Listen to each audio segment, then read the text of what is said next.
Ok, ahora sí estamos de vuelta, espero que no haya interrupciones. Vuelvo a mencionar que este audio solamente es para hacer una aclaración debido a una frase que colocamos en la página de Muertos al Pecado. Eh, Igual cabe mencionarlo, creo que muchos lo entendieron, otros no tanto, pero ¿a qué va el contexto de la frase de Vicente de Lerins? Vuelvo a citarla. Debido a la profundidad de las escrituras o de la escritura, no todos aceptan un mismo sentido, sino que uno entiende sus palabras de una manera, otros de otra, por lo que parece ser que hay tantas interpretaciones como intérpretes. Ahora bien, esta frase puede tener una connotación negativa y una connotación positiva. Connotación, ¿qué es lo que está hablando Vicente? Vicente de Lernis, de Lerins, perdón, de Lerins. Vicente de Lerins lo que está diciendo es de que hay muchos intérpretes. Primeramente está enfatizando la escritura. La escritura es un libro profundo, un libro que realmente es bastante complejo muchas veces de poder interpretarlo, porque es profundo. Y no todos aceptan un mismo sentido, esa es una realidad. No todos aceptan un mismo sentido escritural, sino que alguien la entiende de forma diferente y otro de otra forma. ¿Por qué? Porque no hay un contexto cultural, no hay un contexto literario, no hay un contexto histórico, entre otros detalles que son bastante reconocidos dentro de la iglesia. Bien, en el tiempo de Vicente, que estamos hablando de Vicente del año 445, y contemporáneo más o menos de San Agustín, él estaba mencionando una verdad. Dentro de la cristiandad ha habido diferentes tipos de escuelas cristianas, diferentes tipos de interpretación. Una de ellas, en el tiempo de la iglesia de Orígenes y de Clemente de Alejandría, había dos escuelas, una era la de Antioquía y una era la de Alejandría. La de Antioquía solía interpretar la escritura de manera literal, de manera literal. Otros interpretaban la escritura de manera alegórica. San Agustín fue un especialista en explicar la Sagrada Escritura de manera alegórica. Muy bien, el punto negativo que puede tener esta frase es de que hay una verdad. Hay gente que interpreta las escrituras y las tuerce de tal manera que son doctrinas realmente extrañas. Porque hay doctrinas que son esenciales para el cristianismo. Hay doctrinas que no se pueden negociar. Credo niceno, para resumírselo de manera básica. Credo niceno. La resurrección de los muertos, un solo Dios trino, el Hijo Jesucristo que murió por los pecados, perfectamente hombre, verdaderamente Dios, la unión hipostática.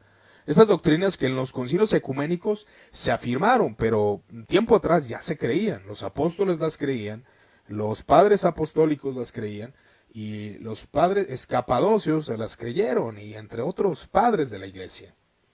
Y son doctrinas que se sustentan en ese sentido. Ahora que ha habido un desarrollo de doctrina, diferentes interpretaciones, claro que sí, las ha habido. San Agustín no concuerda con todo con Clemente de Alejandría. Son dos maestros diferentes. Ahora, ¿vamos a condenar a Clemente porque no creía como San Agustín? No. ¿Por qué? Porque hay doctrinas que realmente se puede decir que son por el contexto cultural, y por ende hay ciertas dificultades de llegar a un cierto consenso doctrinal. Hay doctrinas que son esenciales en el cristianismo, hay doctrinas que no son esenciales en el cristianismo. Me menciono una cita del apóstol Pedro. El apóstol Pedro lo menciona de la siguiente forma de manera negativa. Consideren la paciencia de nuestro Señor como salvación, tal como les escribió también nuestro amado Pablo, nuestro hermano, según la sabiduría que le fue dada. Asimismo, en todas sus cartas hablan ellas de esto, en las cuales hay algunas cosas difíciles de entender, que los ignorantes e inestables tuercen, como también tuercen el resto de las escrituras para su propia perdición. Ahora, ¿qué doctrina en el tiempo del apóstol Pedro se estaba torciendo? Fácil, hermanos, la doctrina de la venida del Señor. Es una doctrina importantísima para la cristiandad, el juicio venidero. Es una doctrina esencial para el cristianismo. Cuando alguien se mete con esas doctrinas esenciales, pues realmente el cristiano debe de defender esas doctrinas. Ahora, ¿en el cristianismo hay doctrinas periféricas? Claro que sí. La posición escatológica es una de ellas. Hay quien interpreta que va a haber un milenio literal y quien interpreta que el milenio ya está vigente desde que Cristo vino en la cruz. Vino y murió en la cruz, perdón. Ya está vigente ese milenio. Pues tenemos al posmilenialismo y otras doctrinas escatológicas. Tenemos otras doctrinas también en el aspecto de cómo ver los pactos. Hay una doctrina del nuevo pacto que interpreta que el sermón del monte, como mencionaba, es una ley superior a la ley de Moisés. Hay otros que dicen no, y de hecho yo me apego a esa interpretación. Considero que el sermón del monte es la ley de Dios, la ley mosaica explicada correctamente. Ahora, entre tanto análisis y discusiones en cuanto a posiciones teológicas, llega uno a la conclusión, bueno, a fin de cuentas el nuevo pactual, como el de la teología del pacto, dice que hay que obedecer el sermón del monte. ¿Hay una problemática en la obediencia del sermón del monte? No, no la hay. Porque un cristiano como otro va a entender, un cristiano práctico, alguien que practica la ortopraxis. Por ahí publicamos también una imagen, y por cierto, ahí le pedimos disculpas a un hermano. Publicamos una imagen de hecho yo la vi en un estado de WhatsApp de un amigo, y lo publiqué, y el hermano me mandó un inbox comentándome de que por qué estamos haciendo plagio, y bueno, ya aclaré. De hecho ya puse el nombre de su página, no era mi intención hacer plagio, no, de hecho la imagen ya estaba cortada de origen, de donde yo la tomé, pero ahí vemos ahí esos aspectos de la ortopraxis. Ahí se me escucha el hermano, una disculpa. Y bueno, entonces estos aspectos de lo que es la frase de Vicente de Lerins, hace énfasis en eso, que hay muchos intérpretes de manera positiva, pero también muchos intérpretes de manera negativa. Intérpretes que tuercen las escrituras para su propia perdición, negando la resurrección, negando la salvación, negando el pecado en el hombre, negando la condena eterna, entre otras doctrinas, o negando el juicio de Dios, el juicio venidero. Son doctrinas que son esenciales para la fe cristiana. Ahora, en cuanto a la predestinación, en cuanto a otros aspectos, bueno, ahí podemos llegar a considerar que son doctrinas de segundo orden, aunque bueno, algunas personas van a tener la convicción rotunda, ¿no? Pero bueno, ese es el punto esencial. La frase de Vicente de Lerins era ese punto, decir de que hay muchos intérpretes de manera positiva, pero pues también los hay de manera negativa. Pero él enfatiza pues de que la escritura es bastante profunda y podemos caer en el error de interpretar algo incorrectamente. Eso se ha visto siempre en la historia de la iglesia, no es algo novedoso. Mencioné la escuela de Antioquía y la escuela de Alejandría, ¿no? Vemos a los calvinistas en el tiempo de la Reforma. Martín Lutero no interpretaba la escritura igual que el buen Juan Calvino. O sea, son escuelas diferentes, escuelas doctrinales diferentes. En cuanto a algunos aspectos, San Agustín creía en el bautismo regeneracional. Bueno, entonces, ¿qué vamos a condenar al buen San Agustín, todo su compendio de teología por ese hecho?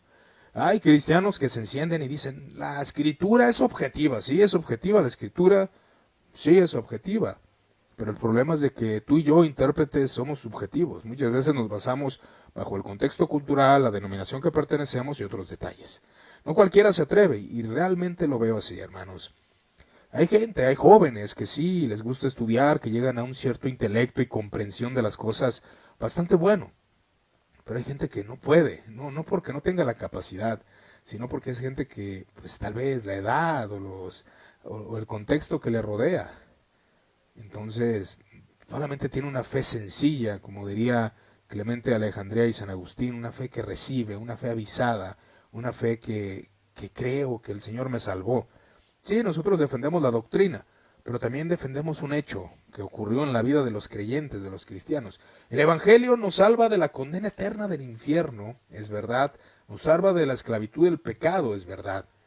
Ahora, el punto principal de que nos ha ayudado socialmente, nos ha ayudado psicológicamente el Evangelio, nos ha transformado moralmente en muchos aspectos éticos, morales, la ética cristiana, nos ha cambiado. Nosotros vamos a abandonar esta doctrina cristiana, por decir a algunos por ahí que es una doctrina obsoleta. Pues para ti lo será, tal vez no ha tenido el efecto.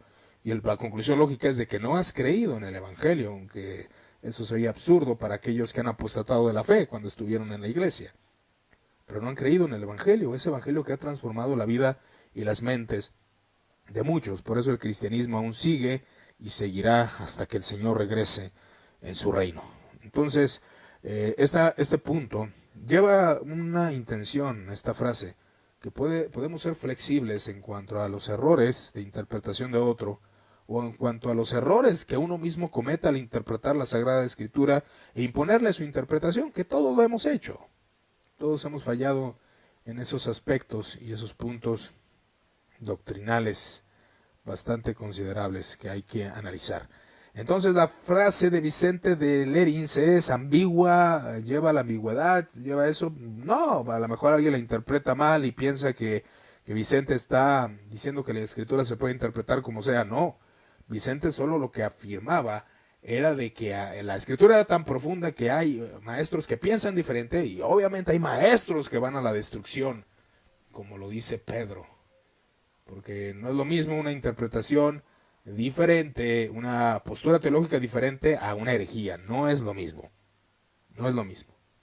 Entonces, cabe aclarar ese punto. Si alguno tiene algún comentario, alguna opinión referente a esta frase de Vicente de Lerins, le agradecería que escribiera ahí algún comentario, alguna aclaración. De hecho, una persona pues estuvo ahí, de hecho que no profesa la fe cristiana, dice que hay muchísimas denominaciones, cada uno dice que tiene la verdad. Sí, es verdad. Hablando con hermanos y en cuanto a la posición teológica, yo tengo mi posición teológica y creo que pues, es difícil cambiarla porque es algo de raíz, algo que de tu denominación, algo que abrazas, algo que consideras obviamente la palabra de Dios y la predicas y la enseñas. Pero la realidad es de que a pesar de todas esas discordias que pueden agreder al cristianismo, sabemos de que el Espíritu Santo prometió algo, guiar a las personas a Cristo, y lo sigue haciendo. Ahora, la comprensión teológica es importante, sí lo es, pero el Espíritu Santo cuando lleva a una persona a Cristo no le da una comprensión teológica gigantesca, solamente entiende que él era ciego y ahora ve que Cristo lo salvó y que Cristo le ha dado la redención de sus pecados, y va creciendo en cuanto a las posturas teológicas. La teología es una materia, hermanos. Es algo que también debemos de entender. Es una materia que debemos de entender. Gracias a Omar Muñoz, algo que debemos de entender. La teología es una materia. Y como toda materia, hay diferentes interpretaciones. Y como diferentes interpretaciones, hay diferentes escuelas. Cada uno analice su denominación. ¿A qué escuela se apega? ¿A la de Wesley? ¿A la de Calvino? ¿A la de Agustín? ¿A la de Clemente de los Padres Apostólicos? ¿Es católico usted acaso? ¿Es ortodoxo? ¿Es wesleyano? ¿Es pentecostal? ¿Es bautista particular? Analice a qué escuela se apega. ¿De dónde vienen sus raíces? Todos tenemos nuestras raíces. Venimos de algún movimiento. No venimos de la nada. Entonces, cabe mencionar esa aclaración del punto de vista de Vicente. Espero que aquellas personas que se hayan molestado con la imagen puedan escuchar este audio y entender el propósito primario de esto. Que hay muchas interpretaciones negativas, claro que sí, pero hay muchas interpretaciones que no afectan la vida del cristiano. Yo los invito a que analicemos, estudiemos la historia de la iglesia, analicemos el punto de vista de todos, de los padres apostólicos.